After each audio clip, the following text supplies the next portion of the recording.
ప్రజలకి రేపు పొద్దున అతను కనుక పార్టీ గెలిస్తే 100% ఏ పొలిటికల్ లీడర్ కూడా చేయనంటే అద్భుతమైన సర్వీస్ చేయగలిగేటువంటి వ్యక్తి.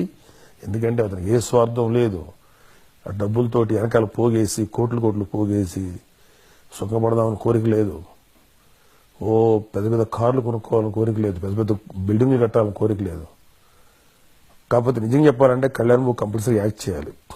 పెద్ద సంపాదించి పోగు చేసింది కూడా ఏం లేదు కళ్యాణ్ బాబు. ఎంతో డబ్బు నాకు ఇచ్చింది చాలా మందికి తెలుసు, నేను చెప్పాను కాబట్టి. తెలియకుండా ఎన్ని కోట్ల మందికి ఎన్ని కోట్ల రూపాయలు ఇచ్చాడు. అవన్నీ ఇవ్వకుండా ఉండాడు. కళ్యాణ్ బాబు దగ్గర చాలా డబ్బు ఉండాల్సిందే. సో అంత మంచి వ్యక్తి కళ్యాణ్ బాబు. సో అలాంటి వాడి కంటే కూడా ఎవరికి వేస్తాము ఓటు? నేనైతే నా వ్యక్తిగతం చేశాను, ఇలా ఎంతో మందికి చేశాడు. కార్గిల్లో అతను ఎంత డబ్బు ఇచ్చాడు, మొన్న హుదూద్కి ఎంత ఇచ్చాడు, చెన్నై తుఫాన్లకి ఎంత ఇస్తూనే ఉంటాడు అతను. ఆ డబ్బు దగ్గర అలా పట్టుకునే మనిషి తన డబ్బే ఇస్తున్నాడు. తను కష్టపడి చెమటోడ్చిన డబ్బే కోట్లు అలా ఇచ్చేస్తాడు.